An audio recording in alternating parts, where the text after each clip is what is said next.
Olá pessoal, tudo bem com vocês? Eu sou o Liber, esse é o Kitnet HQ e hoje eu vou falar de um quadrinho que o Escama já tinha comentado aqui no programa antes. Antes, a gente tinha uma dinâmica que nós dois gravávamos juntos e falávamos sobre um quadrinho que nós dois tínhamos lido. Com a pandemia, a gente está adaptando o formato e estamos gravando em separado. Nós estamos, cada um fala, nós vamos ter as quartas-feiras, né, o nosso podcast que a gente grava ao vivo aqui, uma conversa com interação com vocês e tal, que é muito legal. E nas quintas, tipo hoje, é a resenha, cada um fala do seu quadrinho que leu. Ele já tinha falado desse quadrinho e eu retomo ele hoje, A Casa, feita pelo Paco Roca, que é um trabalho muito bacana. Assim, curti demais.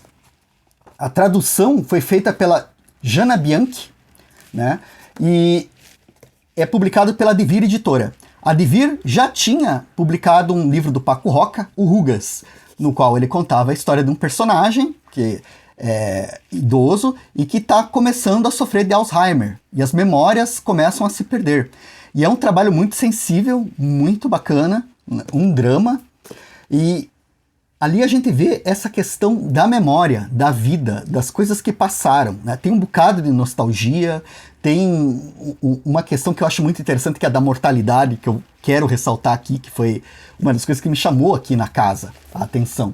A Casa é a história de 3 irmãos, que o pai deles falece logo no começo da história. Não aparece a passagem, né? Não aparece o falecimento do pai, mas ele morreu e deixou uma casa, que a gente vai perceber era uma casa na qual ele tinha trabalhado, né? Ele tinha construído tijolo por tijolo, tinha escolhido o terreno, era uma casa que fazia parte da história da família, que foi sendo construída aos poucos ao longo desses anos todos, no qual esses 3 irmãos passaram as suas infâncias, né? Então tem um peso de nostalgia, de valor, um apelo emocional aí muito forte. E o bacana, assim, desse álbum é que ele vai trabalhar nessa questão da memória, né, novamente, a ideia da memória, da saudade, da nostalgia, e ele vai trabalhar isso ao longo dos quadrinhos usando muitas técnicas de desenho, de estrutura e layout dos quadrinhos, que eu achei bem interessante para começar chamando a atenção. Você vai perceber que, ao contrário, por exemplo, de Rugas, que era um livro no formato vertical, né, era um livro que a gente via em pé, que aliás é a regra, né, geral dos quadrinhos são livros verticais.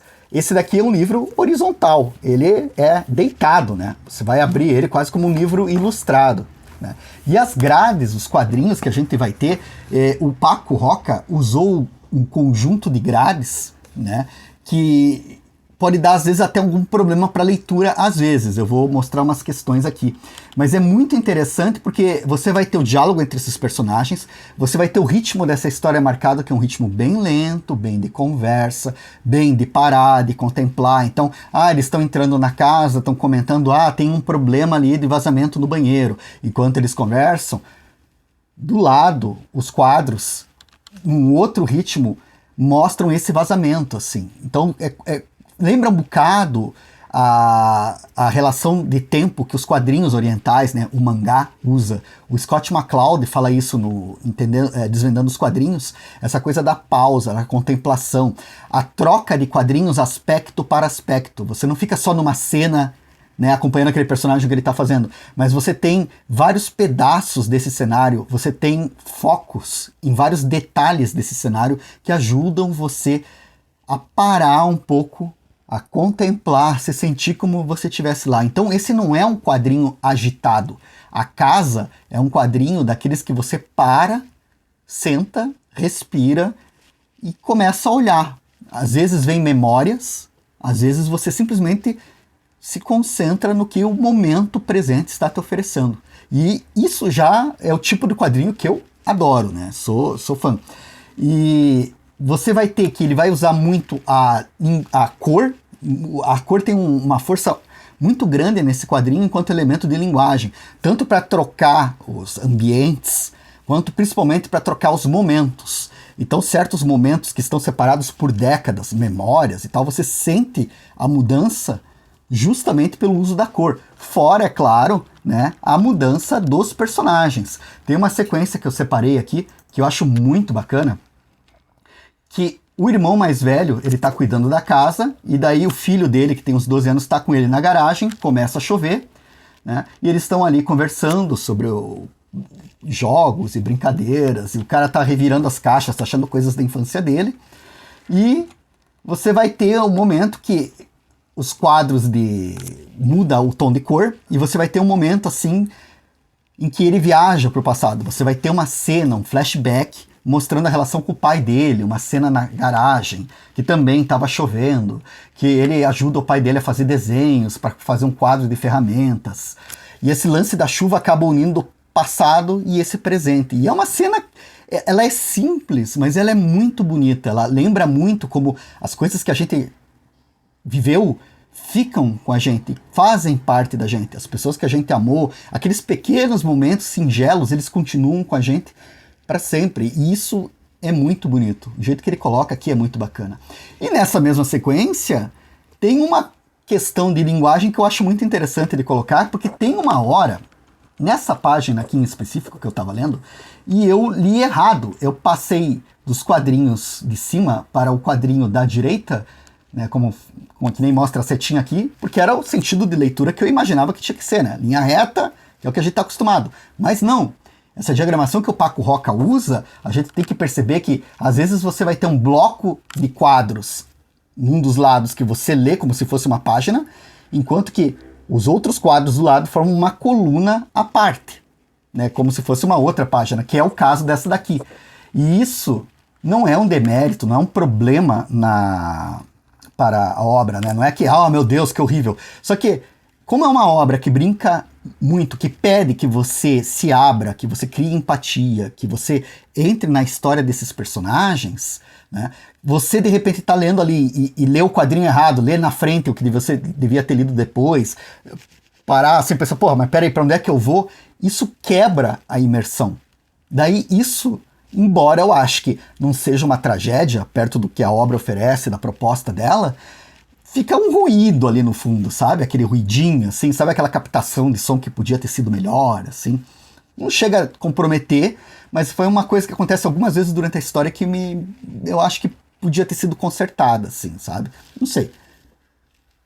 E desse livro todo, toda essa questão de memória e tal, eu acho que a melhor página, minha página favorita, é a página 20. Já ali no começo do livro, né? A 20ª página, você vai ter esse personagem, o filho do meio, ele ocupa 50 páginas da história. O Escama falou que é uma história autobiográfica, e esse filho do meio seria o alter ego do Paco Roca. Eu não tenho essa informação, não confirmei. Mas também não acharia estranho que fosse, porque ela tem tanto detalhe, tanta riqueza, que é muito possível que seja realmente uma autobiografia, né? E no fim das contas, toda autobiografia tem um bocado de ficção, então não vamos entrar no mérito dessa discussão agora, mas enfim. E você vai ter nessa página aqui essa caçamba de lixo, e você tem esses balões, né, mostrando com setas que cada objeto ali fez parte da história dessas pessoas, fez parte da história do José ali, né, ou do Paco, né? O calçado que o pai calçando o calçado já idoso, a cama onde ele dormia quando era criança, a luminária do lado da cama, o sofá onde ele assistia filme com o pai, a mesa onde ele fazia a lição de casa, o presentinho que ele deu por Dia das Mães, tudo vai pro lixo, né? E o engraçado é que esses objetos vão pro lixo porque a memória deles, a história deles já não tá mais ali, né? Essa história, esse momento já passou, né? E eu acho que esse que é o grande charme desse livro, assim. Ele me fez pensar, cada um de vocês vai pegar e vai ler o livro e vai ter uma impressão e uma experiência com ele muito singular, muito própria, né? Não quero dar um direcionamento. Mas para mim essa ideia, essa caçamba de lixo, esse material sendo descartado, a história do pai morrer, eles venderem a casa, estão todos se preparando para vender a casa, né? Tem tudo a ver com algo que talvez a memória não esteja na materialidade, não esteja na coisa, no objeto, mas está na gente, está na nossa alma, está naquilo que a gente leva dentro de nós por toda a nossa existência e que talvez passe para outras e outras pessoas através da arte, através dos nossos diálogos, através dos nossos filhos, né? Então eu acho muito bonito isso aqui, eu acho um material muito bacana, vale para pensar sobre a mortalidade, sobre o nosso estado passageiro no mundo. Achei que dá para pirar muito nessa história, muito sensível, muito bacana, né? E é isso aí, pessoal, espero que vocês tenham curtido. Vamos nos falando. Vou deixar aqui no final o card com com o vídeo do Escama para vocês verem a opinião dele também sobre esse quadrinho. E nos falamos na próxima. Até breve. Valeu!